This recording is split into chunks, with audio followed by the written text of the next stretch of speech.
Hello everyone, this is Bahubali Farande. Today we will discuss on what is a helical gear. Already we have discussed on spur gear. In that helical gear, the basic difference between the spur gear and helical gear. In spur gear, already we have considered or we will discuss the teeth of spur gear cut parallel to the axis of shaft. But in helical gear, they are cut in the form of helix, that's making some angle with center axis. Another difference between spur gear, in spur gear the entire face width of the tooth resulting in sudden application of load, and when we can consider impact or in high speed application they create large amount of noise, that's in spur gear. But in helical gear, contact between meshing teeth begins with a point of leading edge of the tooth. Means we have considered making some angle, that's leading edge is contact with another tooth edge, that's gradually extends along the diagonal line across the tooth.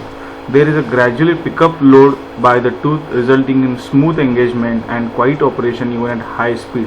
In spur gear, when we can consider high speed, at that time large amount of noise is created. But generally in helical gear, in automobile application, turbines or high speed application, even up to the 3000 meter per minute, they are not creates a large amount of noise as compared to spur gear. This is the basic difference. Okay, then next part, a terminology of helical gear. It's a generally basic difference.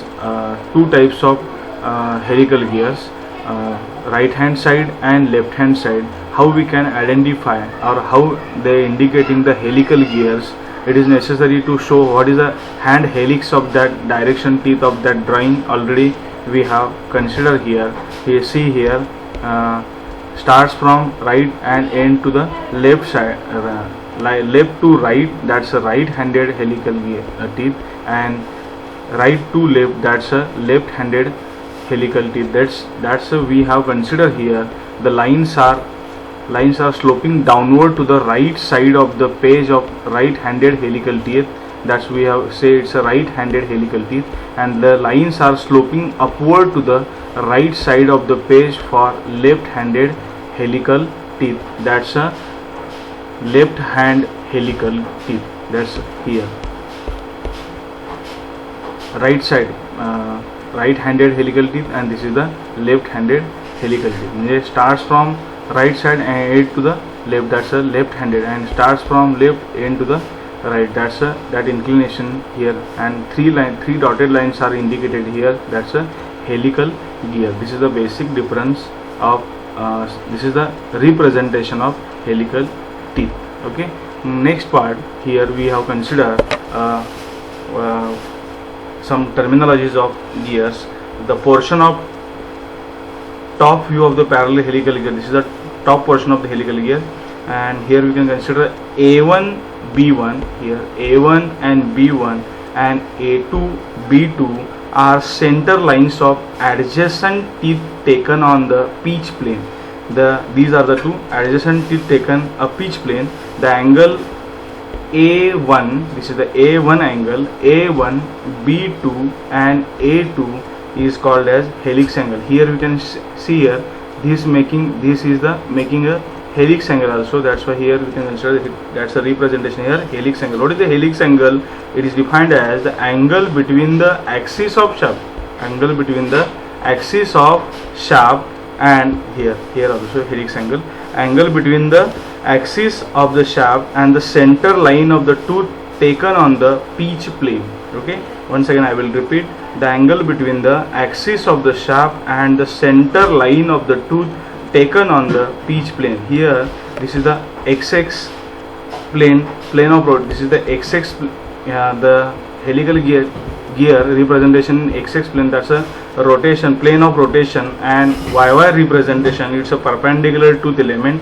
And another part here, A1 A2 here, A1 A2, this is called as the transverse circular pitch. It is indicated by P, and which is measured in the plane of rotation, the distance A1C. This is the A1C is called as normal circular pitch, which is measured in plane perpendicular to the tooth element. Consider here a triangle A1, A2 and C.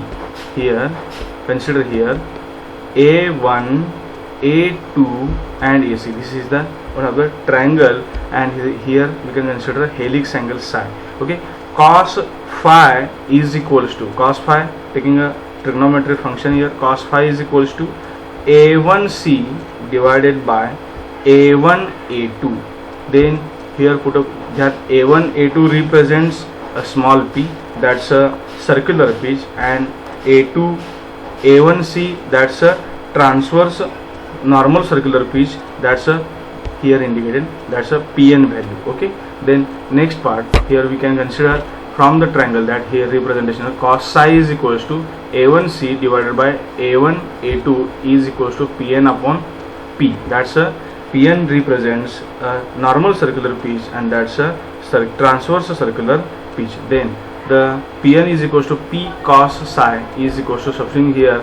Already we have discussed the relation between the circular pitch and diametral pitch. Here we can find out the value of the relation between circular pitch and diametral pitch. P small p and capital P is equals to pi. Substitute that value in above equation, then we can find out the Pn is equals to P cos psi, where Pn is equals to Pn and P are normal and transverse diameter circular pitch respectively.